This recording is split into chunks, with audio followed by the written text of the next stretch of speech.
चाहे कितना भी अभागा मनुष्य हो, सुबह 3 बजे से 6 बजे उठकर ब्रह्म मुहूर्त में कर तो यह काम, जो चाहोगे वह मिलेगा।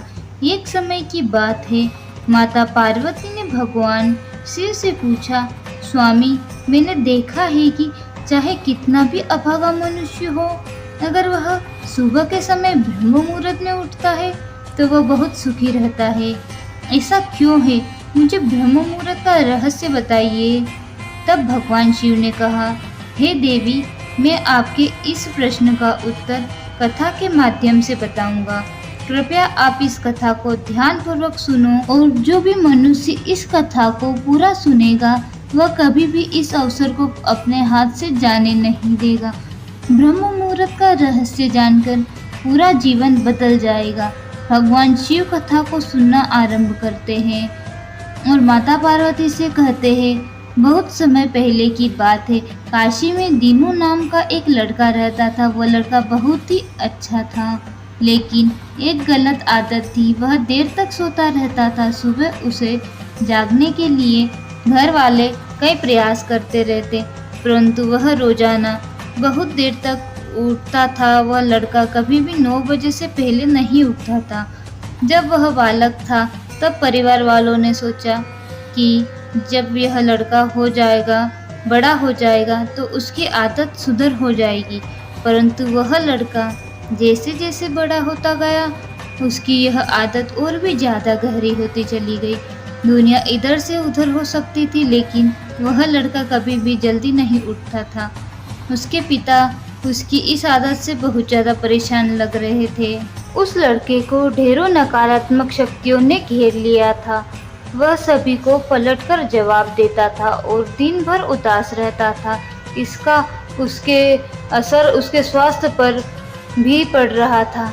जब उस लड़के को यह पता लगा कि उसके सारे मित्र सफलता को प्राप्त कर चुके हैं, तब वह और भी ज़्यादा चिंतित हो गया और ईश्वर को कोसने लगा। वह बार बार यही कहता कि मेरी किस्मत ही खराब है, परंतु उसके पिता अच्छी तरह से जानते थे कि उस लड़के के असफल होने के पीछे का क्या कारण है। भगवान शिव ने कहा, हे देवी, फिर एक दिन की बात है, उसके पिता को किसी सन्यासी के बारे में पता चला। उसने तुरंत अपने बेटे की समस्या को लेकर उस सन्यासी के पास जाने का निर्णय लिया। सन्यासी को बेटे की आदतों के बारे में बताया और सन्यासी ने कहा कि कल आप अपने बेटे को आश्रम में आने के कहिए। फिर उस लड़के का पिता अपने घर की ओर चला गया। उसे पता था कि अगर वह सीधे तरीके से अपने बेटे को सन्यासी से मिलने के लिए कहेगा तो वह कभी तैयार नहीं होगा। उसने अपने बेटे को अपने पास बुलाया और कहा, तुम्हारे सारे मित्र जीवन में सफलता प्राप्त कर चुके हैं, क्या तुम सफल नहीं होना चाहते हो? लड़के ने उत्तर दिया कि जरूर पिताजी, परंतु जब भी मैं अपने मित्रों से उसकी सफलता का रहस्य पूछता हूँ तो वह मुझे कुछ नहीं बताते। भगवान शिव ने कहा, हे देवी, फिर उसके पिता ने कहा कि मुझे यह रहस्य पता चल गया है, वह सभी क्यों सफल होते जा रहे हैं। तब उस लड़के ने वह बड़ी उत्सुकता से पूछा, क्या पता चल गया? पिताजी की कृपा करके आप मुझे बताइए। उसके पिता ने कहा कि कल सुबह तुम्हें एक सन्यासी के आश्रम में जाकर उससे मिलना है। यदि तुम वहां पर समय से पहुंच गए तो वह सन्यासी तुम्हें ऐसा मंत्र बताएंगे जिससे तुम सफल हो जाओगे। परंतु एक समस्या है। लड़के ने कहा कि पिताजी, मैं कल पूरी रात जागता रहूंगा और सुबह सन्यासी से मिलकर आऊँगा। उसके पिता ने कहा, ठीक है, तुम वहां जाकर उस सन्यासी की आज्ञा को मानना। पिता की बात सुनकर वह लड़का बहुत अधिक खुश हुआ। जीवन में पहली बार रात्रि में वह जागता रहा, परंतु थोड़े ही समय में उसे नींद आ गई और वह सो गया। फिर अगली सुबह जब वह उठा तो उसे पता चला कि सन्यासी से मिलने का समय समाप्त हो चुका था। उसके पिता ने लड़के की तरफ देखा और कहा कि तुम जीवन में कभी सफल नहीं हो पाओगे, जाओ और जाकर सो जाओ। पिता की यह बात सुनकर उस लड़के को बहुत दुख हुआ। उसके मन स्वयं को चुनौती दी कि कल सुबह वह सन्यासी से मिलने अवश्य जाएगा। उसने अपने पैर में एक छोटा सा घाव बना लिया, जिससे दर्द के कारण उसे रात भर नींद नहीं आई। भगवान शिव ने कहा, हे देवी, यह ऐसा पहला अवसर था जब उसने अपने जीवन में पहली बार सूर्योदय देखा था। वह तुरंत ही तैयार होकर सन्यासी से मिलने के लिए चला गया। आज उसका अनुभव कुछ अलग ही था। वह बेहद शांत महसूस कर रहा था।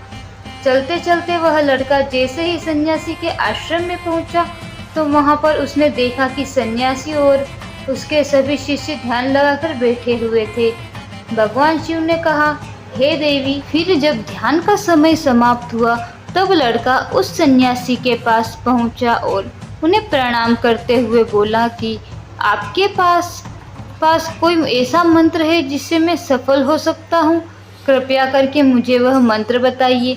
मैं भी अपने मित्रों के समान सफलता होना चाहता हूँ और अच्छा जीवन जीना चाहता हूँ। भगवान शिव ने कहा, हे देवी। फिर सन्यासी मुस्कुराए और बोले, अच्छा, तो तुम वही बालक हो। तुम्हारे पिताजी मुझसे मिलने आए थे और उन्होंने तुम्हारे विषय में मुझे सब कुछ बता दिया था। मैं तुम्हें वह मंत्र अवश्य बता देता हूँ। परंतु अब उस लड़के ने जैसे ही परंतु शब्द सुना तो लड़का घबरा गया। उसने पूछा, परंतु क्या गुरुजी? तब सन्यासी बोले, मैं तुम्हें वह मंत्र बताऊंगा, परंतु अगले 21 दिनों तक तुम्हें मेरी आज्ञा माननी होगी। मैं तुम्हें वह मंत्र 21 दिनों के बाद बताऊंगा। तब तक मैं तुमसे जो भी कार्य कहूँगा तुम्हें वह करना होगा। यदि तुम असफल हुए या कार्य के बीच में तुम्हारा संकल्प टूट गया, तो उस मंत्र का असर नहीं होगा।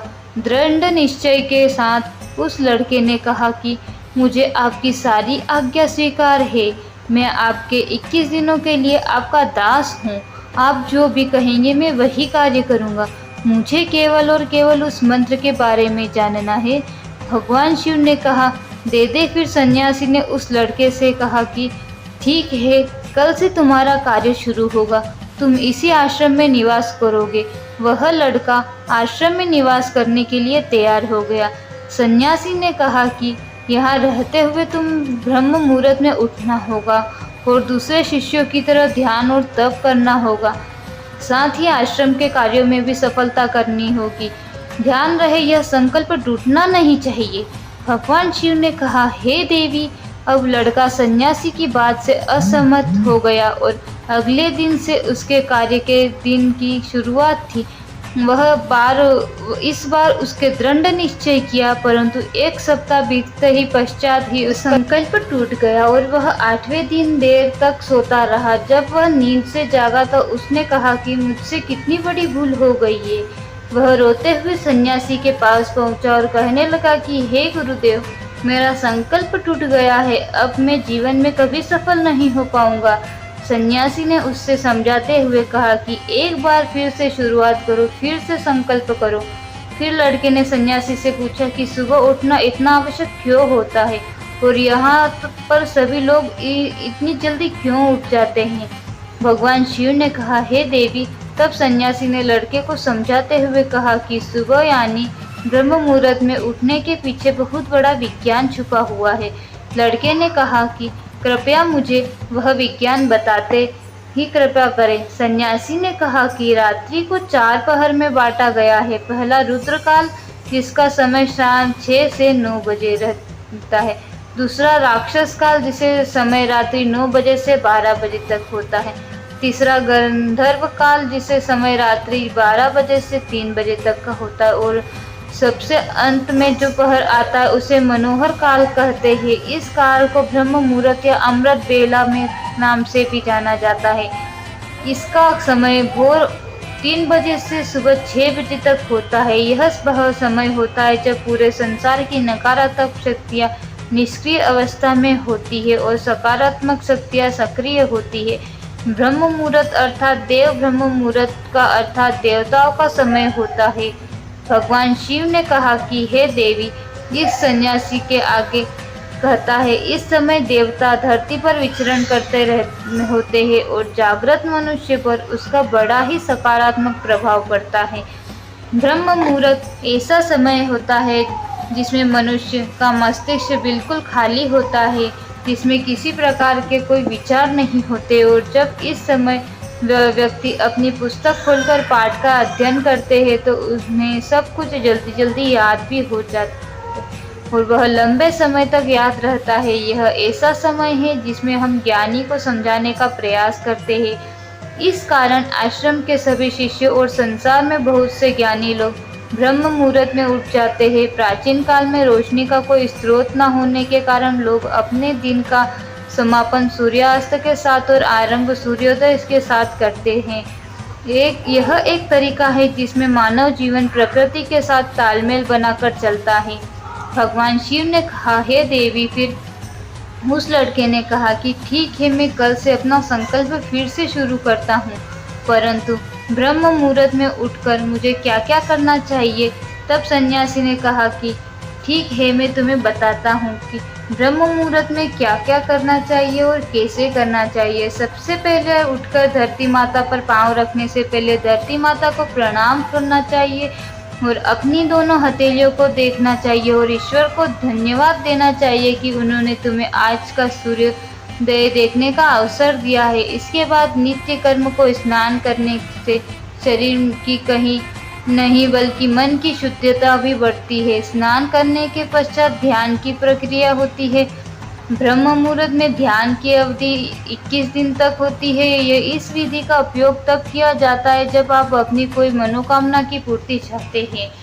यह ऐसा समय होता है जब व्यक्ति अपनी आज्ञा चक्र को सक्रिय करने पर काम करते हैं। भगवान शिव ने कहा, हे देवी। आगे वह सन्यासी कहता है, आज्ञा चक्र दोनों भुवों के बीच होती है।